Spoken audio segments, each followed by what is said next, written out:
आप सभी का स्वागत है। मैं विशाल दुबे हिंदू स्टडीज़ सेंस पे आप सभी का स्वागत करता हूं। आज हम लोग काफ़ी समय के बाद मिल रहे हैं और हम लोग उसी यूजीसी नेट 2025 जो जून में होने वाला है उसका जो एक सीरीज़ चल रही थी वीडियो की, उसी को हम लोग आगे बढ़ाएंगे। और आज उसी श्रृंखला में कर्म सिद्धांत के बारे में, कर्म विमर्श के बारे में समझेंगे कि कर्म सिद्धांत क्या है और इसके बारे में क्या कहा गया है शास्त्रों में। और शुरू करने से पहले, जैसा कि यूजीसी नेट जून 2025 का फॉर्म फिलअप हो रहा है और लास्ट कुछ ही दिन, 1-2 दिन और बचे हुए हैं फॉर्म फिलअप के लिए, तो आप लोग फॉर्म फिल कर चुके होंगे, ऐसी आशा है। और नहीं जिन्होंने किया है वो जल्द से जल्द फॉर्म फिलअप कर दें। और इसकी तैयारी कैसे करनी है इस विषय में हम लोग एक दिन डिटेल डिस्कशन करेंगे। लेकिन आप लोग को जितना मैंने बताया है, टेलीग्राम चैनल को देखिए और इस यूट्यूब वीडियोस को देखिए। कुछ मैं और वीडियोस डाल दूंगा जैसे कि वेस्टर्न फ़िलॉसफ़ी पे हैं, वाद परंपरा पे है, इन सब पे डाल दूंगा। आप वो सब भी वीडियो देखेंगे डिटेल में। फिर प्रीवियस ईयर पेपर्स पे ज़्यादा से ज़्यादा समय दीजिए कि किस तरह के क्वेश्चंस पूछे जा रहे हैं, कैसे सॉल्व करना है, और वो भी मैं आपको प्रोवाइड करा दूंगा। तो ये चीज़ें हैं, आप इन सब चीज़ों को लेके चलिए। मई का जो ये महीना है, इसमें आप लोग इन सब चीज़ों को कवर करते चलिए, क्योंकि इधर कुछ थोड़ा सा शेड्यूल अभी मेरा भी इन्वॉल्वमेंट है, इसीलिए इस महीने में वीडियोज़ आएंगे या कुछ जितना भी हो सकता है मैं वो बताऊंगा।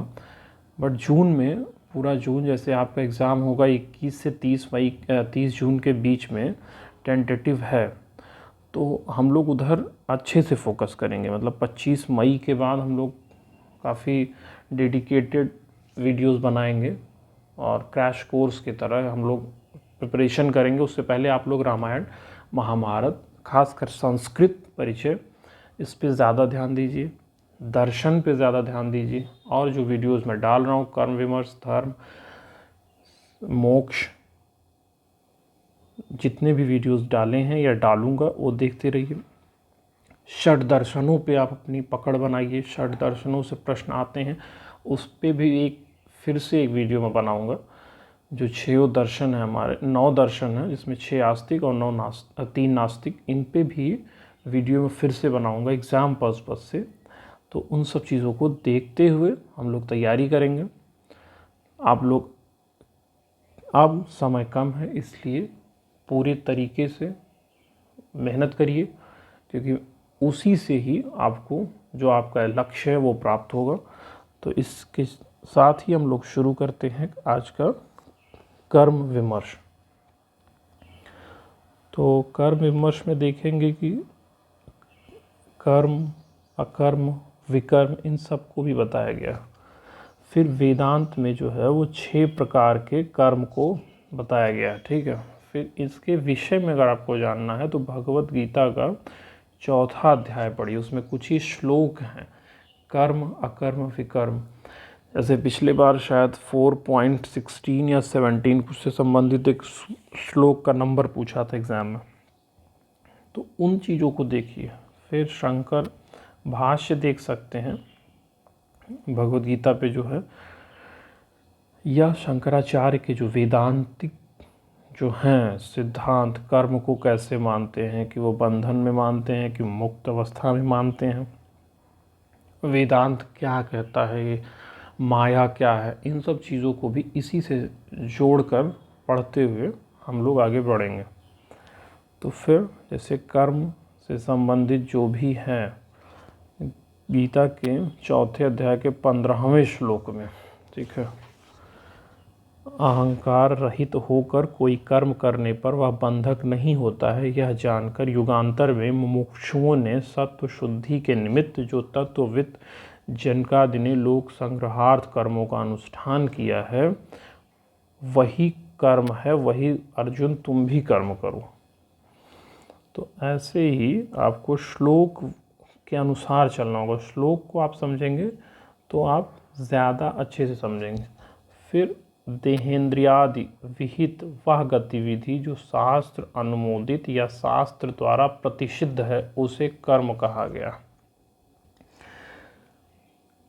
कर्म का व्यापक अर्थ है जो भी किया जाए।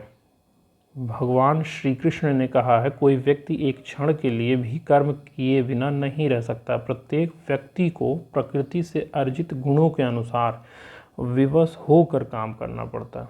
तो प्रकृति से अर्जित गुणों यानी कि सांख्य योग यहाँ पे आ रहा है। सत रज और तम गुणों के आधार पे ही तो प्रकृति मनुष्य की बनती है, तो उसी के आधार पे वह कर्म करता है। कर्म की दूसरी परिभाषा है कर्म वह है जो स्वतंत्र संकल्प पूर्वक किया जाए, जानबूझ कर किया जाए। ठीक है। कुछ होते हैं जो स्वाभाविक कर्म होते हैं, सोने का या सांस लेने का, तो ये भी कर्म। फिर इसके बाद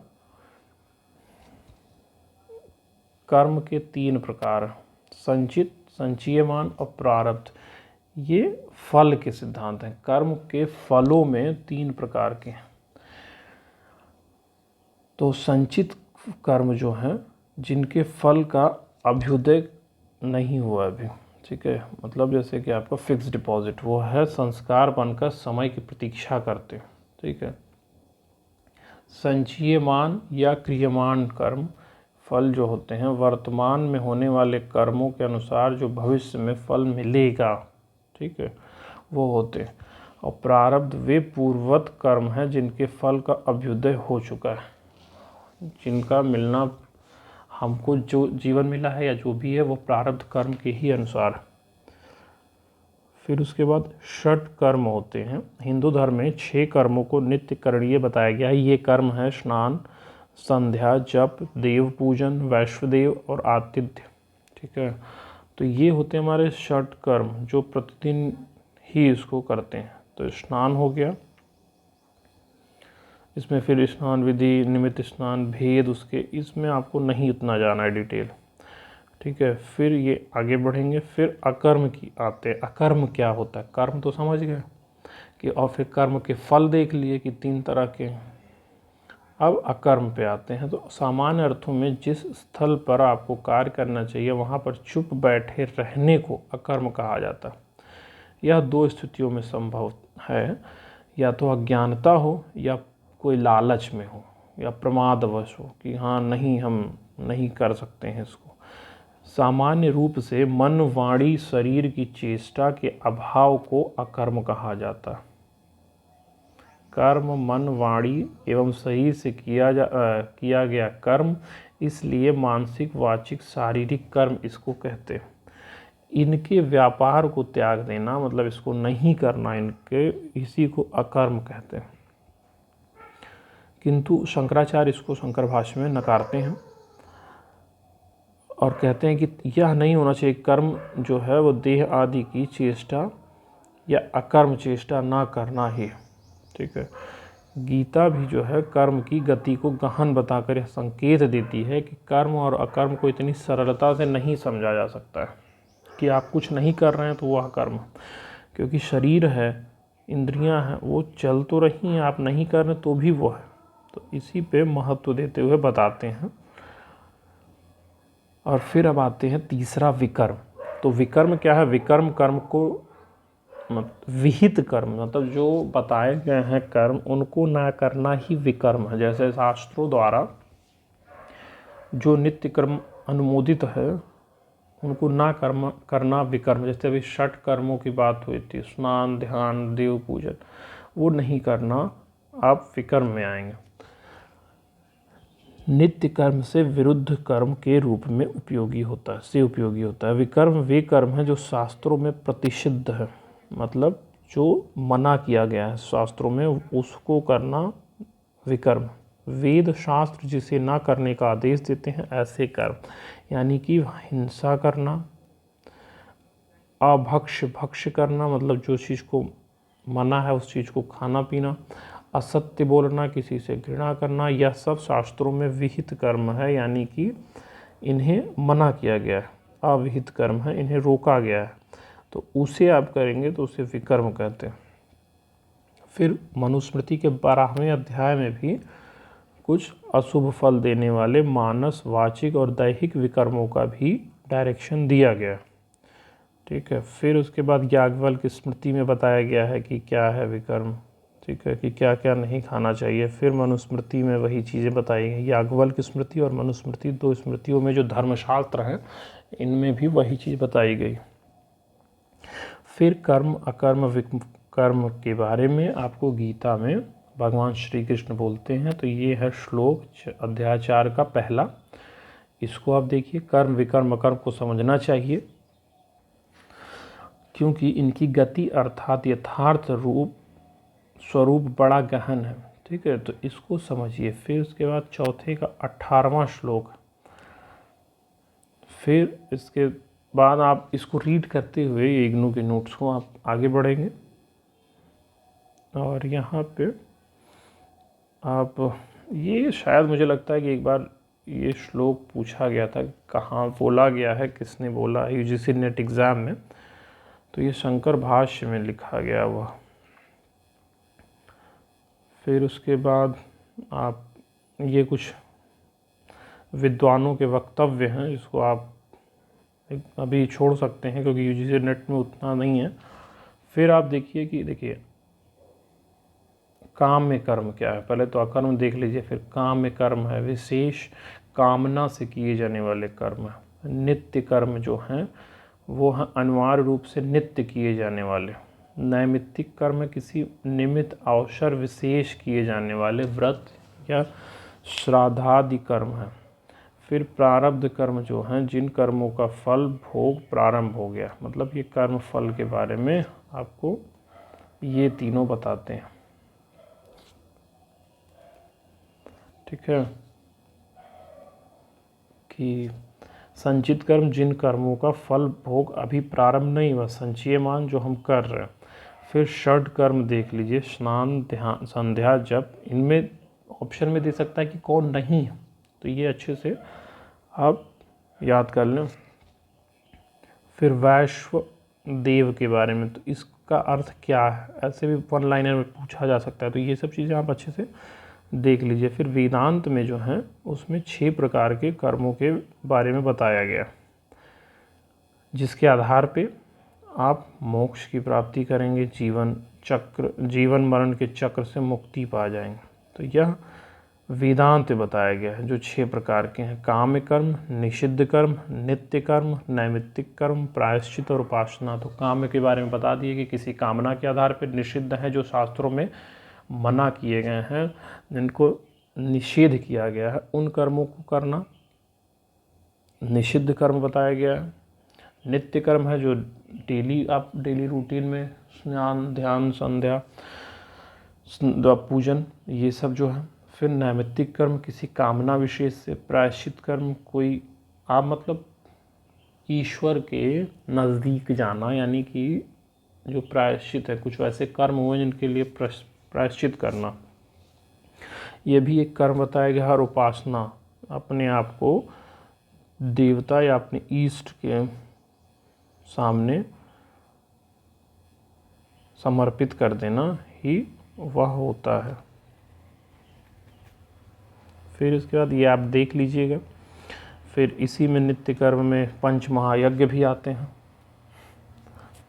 अब पंच महायज्ञ कौन कौन से हैं वह देख लीजिएगा कि पंच महायज्ञ में कौन कौन से यज्ञ आते हैं, ये आप लोगों का होमवर्क।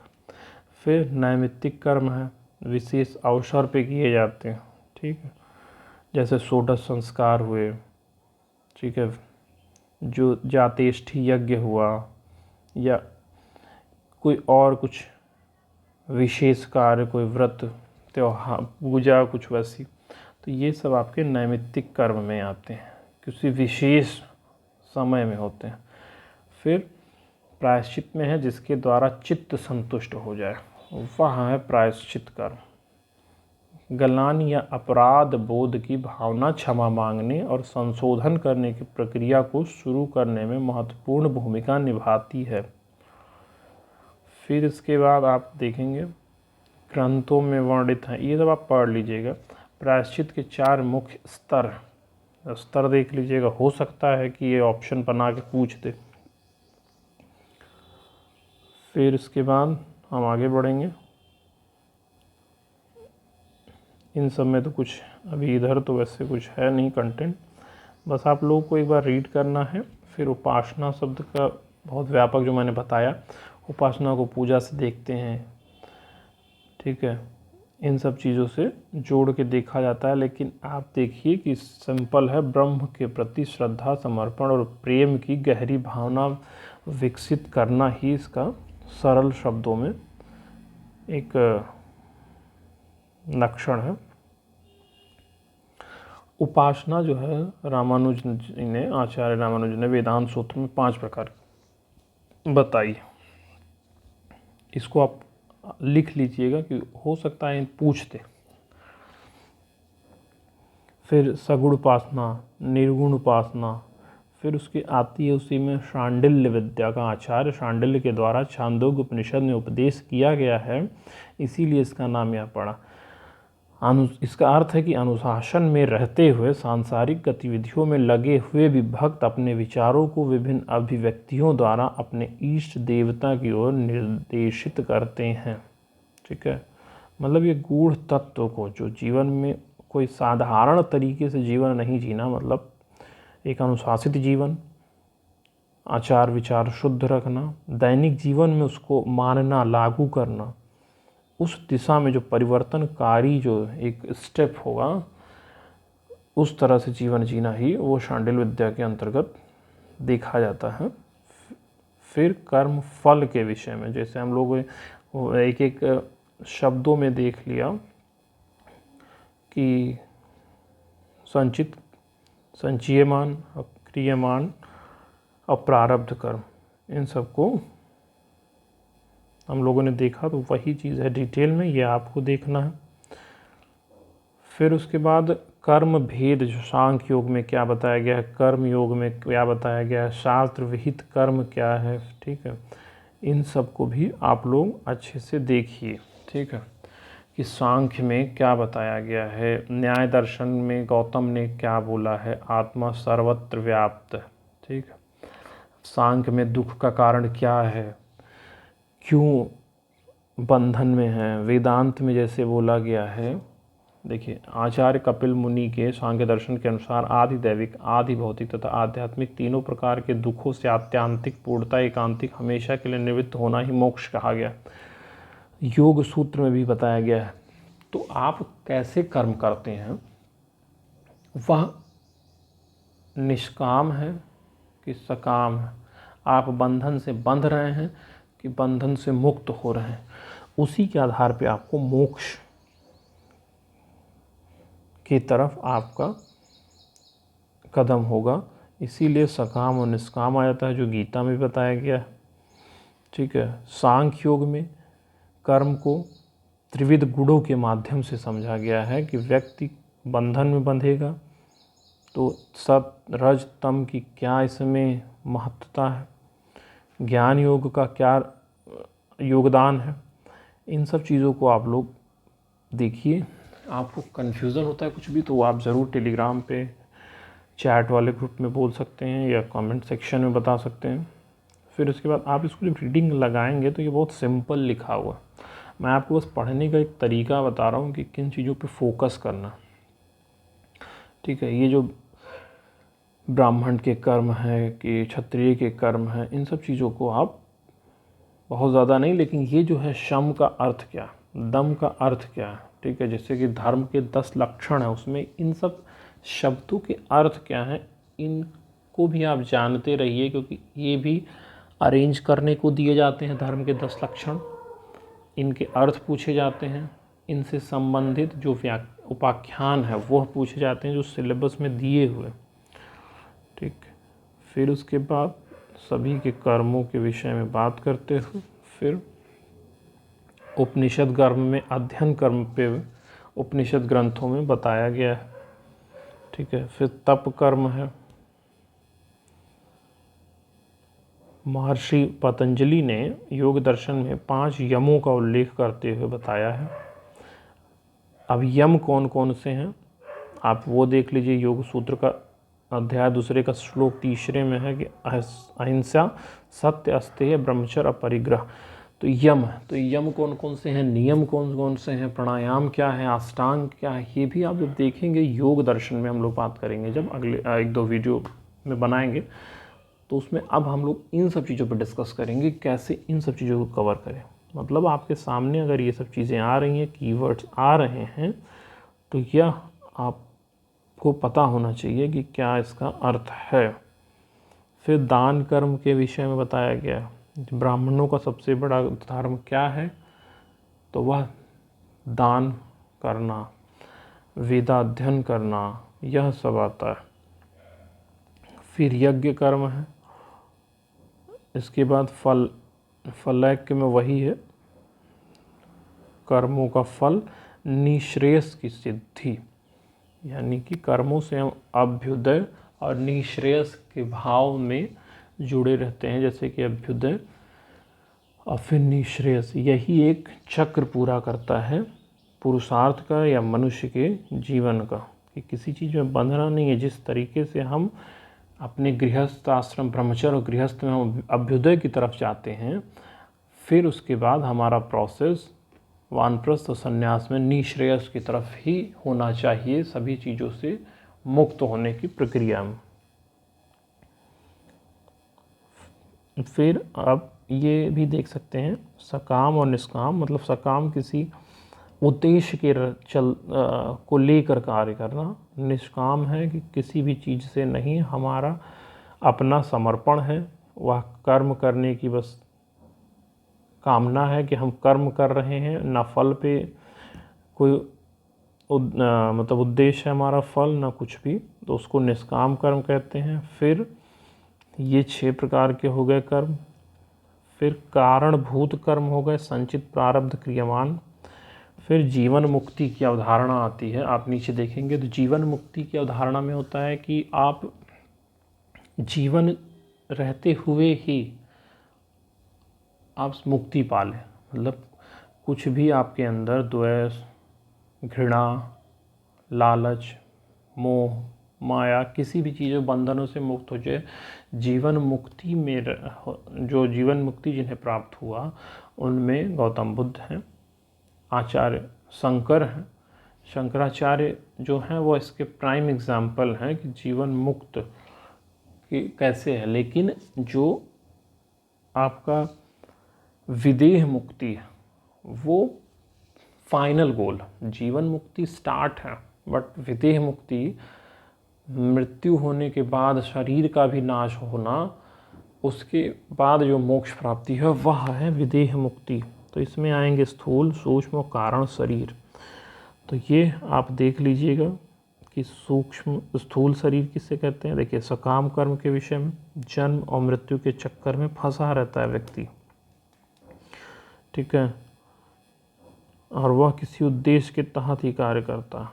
फिर निष्काम इसका विपरीत है कि वह कामना से परे होता है, ठीक है। फिर यह षड कर्म हो गए, जो 6 कर्म है। कौन कौन से आते हैं, कौन कौन से नहीं आते, ये भी देख लीजिए। संचित प्रारब्ध क्रियमाण को देख लीजिए, जीवन मुक्त की अवधारणा, और फिर विदेह मुक्ति की अवधारणा। स्थूल शरीर में रुधिर, मांस, स्नायु, शुक्र, अस्थि, मज्जा तत्वों से निर्मित शरीर जो हमारी ये है स्थूल शरीर, जो अन्नमय होती। सूक्ष्म शरीर 5 ज्ञानेंद्रियों, कर्मेंद्रियों और मन से बनता है, जो स्थूल के बाद आता है हमारा सूक्ष्म शरीर। और फिर कारण शरीर है, जिसमें अहंकार, मद, मोह इत्यादि वासनाओं से लिप्त होने के कारण इसे कारण शरीर कहा जाता है, ठीक है। तो इन सब चीज़ों को आप अच्छे से देख लीजिए, क्योंकि जो इस पीडीएफ में, कर्म सिद्धांत के इस पीडीएफ में जितने भी कीवर्ड्स हैं, आप इन कीवर्ड्स से ही फिर जड़ भरत की चरित्र, मतलब जड़ भरत की कथा आएगी, आप ये भी इसको पढ़ सकते हैं। कर्म सिद्धांत को समझने के लिए बहुत ही अच्छी एक कथा है, और या फिर आप नेट पे भी देख सकते हैं, सुन सकते हैं जड़ भरत की कथा। बहुत ही मतलब अच्छा एक विमर्श है कर्म सिद्धांत को समझने के लिए, कैसे कर्म के बंधन में बंधे रहने पे व्यक्ति कैसे जन्म मरण के चक्र में भी बंधा रहता है। तो अब इस पीडीएफ को आप लोग खुद से पढ़ें, उसमें से कीवर्ड्स देखें, एक एक कीवर्ड्स आपके लिए आपको समझना होगा कि एक भी कीवर्ड्स ऐसा ना हो जो आपको क्लियर अंडरस्टैंडिंग उस पर डेवलप आपकी ना हो। उस पर आपके अपने शॉर्ट नोट्स होने चाहिए, रफ कॉपी में किसी भी तरीके से आप शॉर्ट नोट्स बनाएं अपने रिवीजन के लिए, वो आपके ऊपर है, लेकिन शॉर्ट नोट्स होने चाहिए। एक एक कीवर्ड्स, इस जो भी पूरा कर्म सिद्धांत का पीडीएफ है इग्नू का, इसमें से एक भी ऐसा शब्द नहीं होना चाहिए जो आपको समझ में ना आए, और अगर नहीं आता है तो आप ज़रूर बताएं। मैं हूँ, फिर और भी कुछ लोग हैं जो मिलके इसका समाधान करेंगे। तो आज के लिए इतना ही, फिर हम लोग जल्द मिलेंगे। और अब वीडियोस मैं पोस्ट करता रहूँगा, लेकिन आप लोग इस जो मई का महीना है इसमें आप लोग बेसिक्स ज़्यादा पढ़ लें, क्योंकि जून में हम लोग फोकस करेंगे एग्ज़ाम ओरिएंटेड, ज़्यादा टू द पॉइंट चीज़ों को। पेपर 1 को भी साथ में लेकर चलते रहें। पेपर 1 में मतलब 12 से 15 क्वेश्चंस आपके मैथ्स, डीआई और रीजनिंग पे, इस पे कमांड आपका होना चाहिए, क्योंकि ह्यूमैनिटीज़ के बच्चों के साथ ये प्रॉब्लम है कि यही सेक्शन डीआई सॉल्व ही नहीं होता। तो अगर आप डीआई सॉल्व नहीं किया और डीआई का वो जो है क्वेश्चन अगर वो आप सॉल्व कर लिए तो 1 से 5 का क्वेश्चन बनता है। तो डीआई सॉल्व करिए ज़्यादा से ज़्यादा, रीजनिंग सॉल्व करिए और मैथ्स के कुछ बेसिक्स, परसेंटेज, टाइम डिस्टेंस, इन सब चीज़ों को फोकस करिए, क्योंकि 12 से 15 क्वेश्चन है। और अगर आपके ये लैक करते हैं, आप इसमें ये आपके मतलब आप इसमें अच्छा परफॉर्म नहीं करते हैं, तो आप पेपर 1 में 22 से 25 क्वेश्चन से ऊपर नहीं जा पाएंगे। और अगर ये भी सही करते हैं, इन सब को लेके अगर आप तैयारी कर रहे हैं, तो आप 30, 35, 38 तक भी क्वेश्चन सही कर सकते हैं पेपर 1 में। और उसके ऊपर तो फिर अगर आप कर रहे हैं तो वो तो आपकी फिर अपना हार्ड वर्क होगा, लेकिन जो नंबर्स आपको मिल सकते हैं वो मैथ्स, रीजनिंग, डीआई पे हैं। फिर उसके बाद teaching aptitude, research aptitude, ICT और हायर एजुकेशन, इसका जितना होगा मैं टेलीग्राम पे इमेजेस डाल दूंगा या इम्पोर्टेंट्स डाल दूंगा। आप लोग किसी एक यूट्यूब चैनल को फॉलो करिए पेपर 1 के लिए, उससे करिए, जितना हो सकेगा मैं बताऊंगा। और तैयारी करते रहिए कि समय कम है। तब तक के लिए धन्यवाद।